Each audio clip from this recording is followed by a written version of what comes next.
the missing piece. The missing piece for me was always this inability to perceive that malevolence actually exists.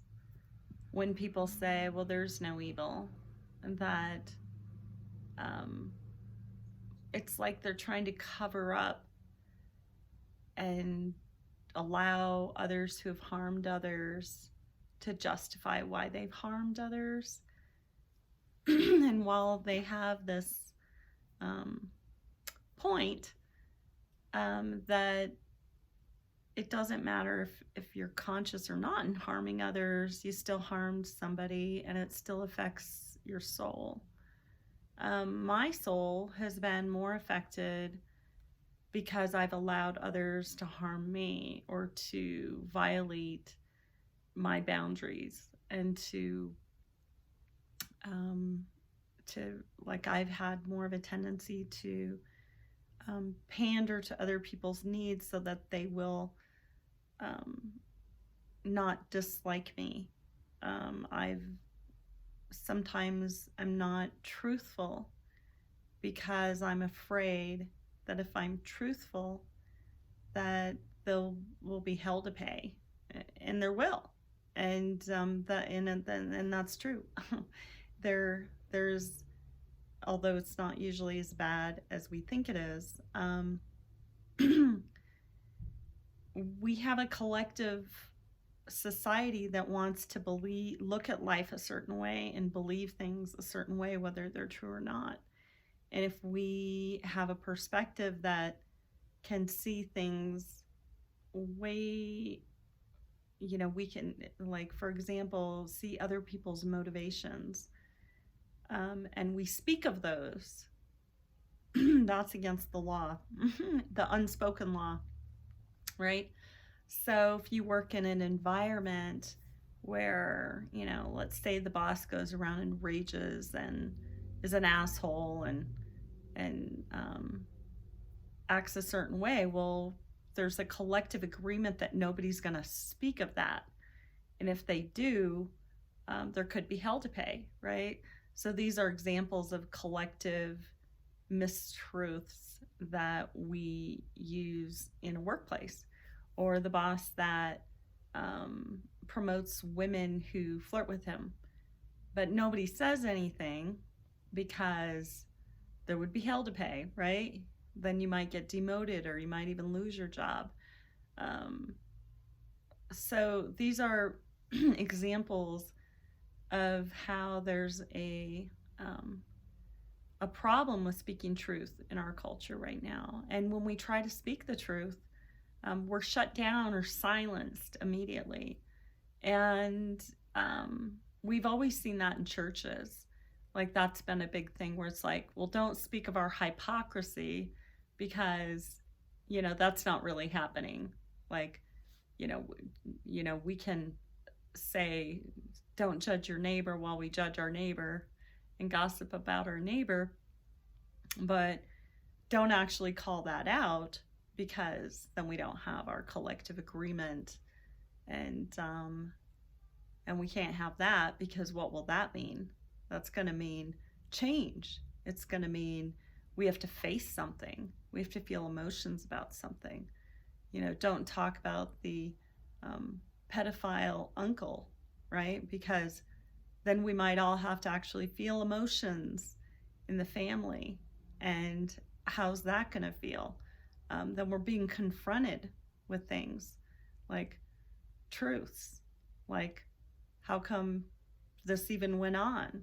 What does that mean, about, my parents? What if they didn't protect us? What if this perfect father, as we see him, didn't protect us? What if this great mother, as we see her, didn't protect me? And these are all like unspoken truths. The victims experience a lot of sorrow and can become very resentful towards the people that are forcing this collective mistruth upon them. And then the only way out of that is to either, you could say, grow up and put it aside, just for the sake of yourself, or to confront it, grow up and confront it and say, hey, it might still be going on. We got to put a stop to it. Or, hey, I just need to have my voice in this. I need to let you guys know that you didn't protect me, or that it happened.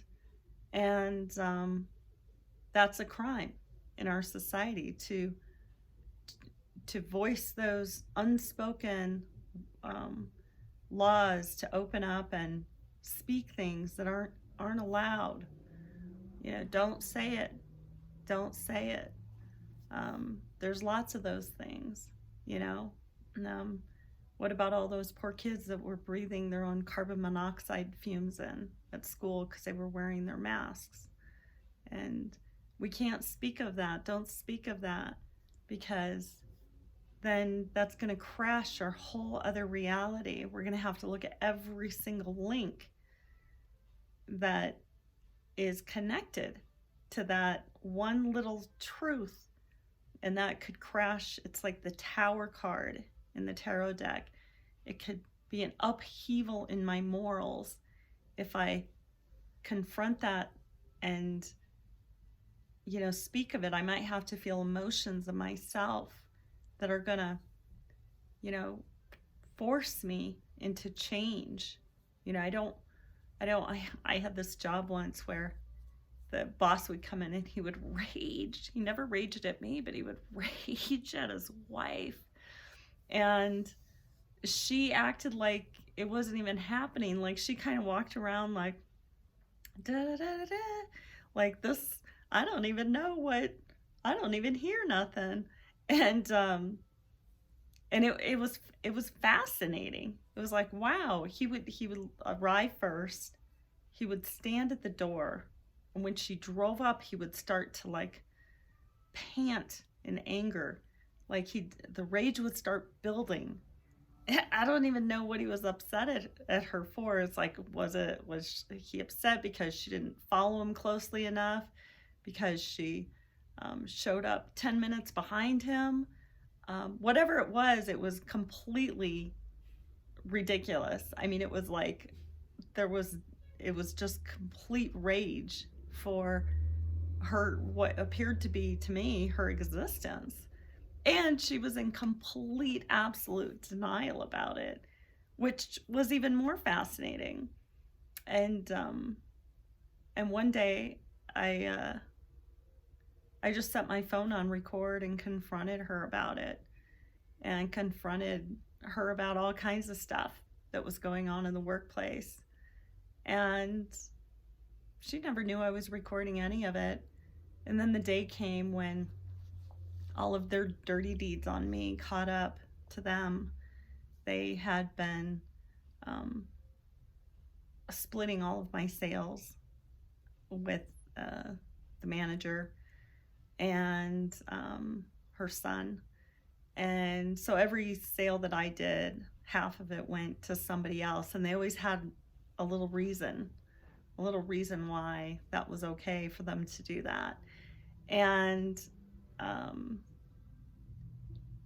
then, the day came when I actually used that in a way to get all that money back. I probably only got 10% of it back. But I was pushed into a corner for long enough that when it came time to stick up for myself, I actually had a way to do that. And it went against everything I wanted to be. In the world, we want, especially as women, we want to be agreeable and be, we want people to like us, and we want them to approve of us, and we don't want to create conflict. And when we do, we feel bad a lot of times. And it's people exactly like that get pushed and pushed and pushed into a corner with their boundaries, various violations, until they have no choice but to step up and take a little bit of power back. And it's um, think of it as like in astrology, it would be like, one of those dark transits coming over where it's like, you, you know what, you live on this earth, and I know you want everything to just be lollipops and fun, but the fact is, it's a place of suffering. So, how are you gonna, walk in this world? Are you just gonna allow yourself to be pushed around? And if so, to what lengths? And at that moment, when you finally have to say enough is enough, and you have to use the skills that you have. For me, I was I was forward thinking enough that I could plan, so I could plan my attack a little bit, and that really helped me. Had I not done that, I wouldn't have gotten anywhere, and it would have been absolutely a waste of my time and energy. And a lot of people approach things like that, so they wait too long. They don't have an actual plan because they don't even want to. I was talking to a friend earlier, and it's like we perceive ourselves as being almost sociopathic if we have a plan, and like we're actually strategizing for our own side, in a sense, our own sake. And that feels almost sociopathic to somebody who's agreeable and kind and has more of a gentle nature. And that's exactly the challenge. That's exactly the challenge that you have to do. It's like step up and plan, because if you wait too long, it'll be too late, and you'll find yourself flat on your face again. And that day came when they they knew that I knew too much, and they had decided they were going to fire me, and I knew it. So I set up an event that made it so that I would come out being able to say that firing me was wrong, so that I could get unemployment. And again, that went against everything I wanted to be. Like, I don't like unemployment. I don't like taking life and having to wring some like life out of it. But I had gotten myself into that situation by letting go for too long, letting go for years and years of my own personal power. And that finally came to a head where it's like, you have to, or fall flat on your face again and start over again. And so, I would advise anybody going through something where they just can't seem to stand up for themselves or take their power in any way. They feel absolute guilt for any kind of idea of power, to read the book by Robert Greene, 48 Laws of Power, and get to understand that the world around you is not thinking the way you think, and that there are people more than happy to take your power and to take your money and take things from you and give nothing in return. And that if you stay in a projecting mindset, you're going to keep being confronted with the fact that, like, how did this happen? How could somebody do this to me? Or how could I be so dumb? And it's because your benevolence has gone, down into a dark hole where you're allowing that to harm yourself, and that hurts your soul. So you actually have to find a way before that happens to not let others harm you. And what that would have looked like in that case for me would be confronting right from the beginning. Confronting, hey, boss, You seem really angry at your wife every morning when she comes in. Is there, is there some, some reason? Because it's kind of creating a weird vibe in the workplace. And, maybe, they'd let you go right at that moment. Like, sorry, but you're fired. You're not working out. And at the same time, that might be just the thing you need to happen to let the universe know that you want, that you um, know that you deserve something better than that type of environment. And the message really does get out there. I've worked with that a lot in in the way I've run my Airbnb and the types of people that have come and gone. And it's those times where I actually make a point to say something or let somebody know things, or charge them for something they've damaged or something they've taken and not paid for. And that lets, in a sense, lets the spirit world, the universe, the field know that you have a value, a self-value that's rising, and that expects and deserves something that's closer to your heart, closer to truth, closer to your own self-worth. Instead of humbly, the wrong kind of humble is succumbing to things. And succumbing, you can succumb and succumb all you want, but the true humbleness comes from being able to confront yourself and to confront something, because you're like allowing that truth to come in of what that reality is. And there's there's that line, where do you draw the line? I if you use an extreme example, you could say, who do I allow in my house? And you think, well, I allow everybody, I accept everybody. And and then pretty soon here comes somebody that smells a lot like cigarette smoke. Oh, you let it go. Next, the next week, now you've got somebody coming in that has is homeless and kind of smells like shit a little bit. At what point are you going to draw the line? It's easy to know where lines are drawn when they're in a higher place.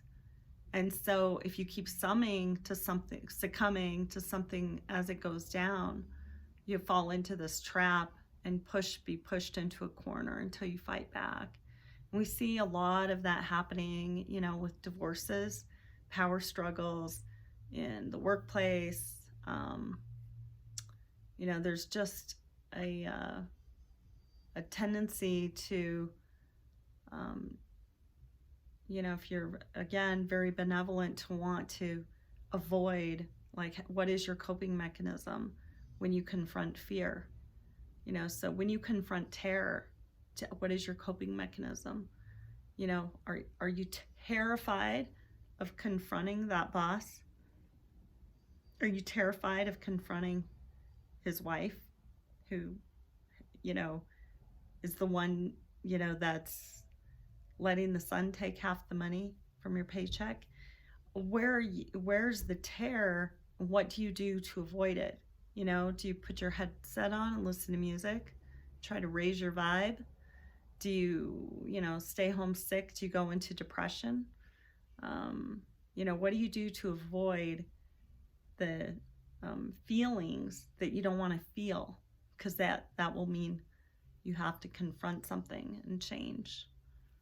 Okay, so that's my take for today. Have a good day.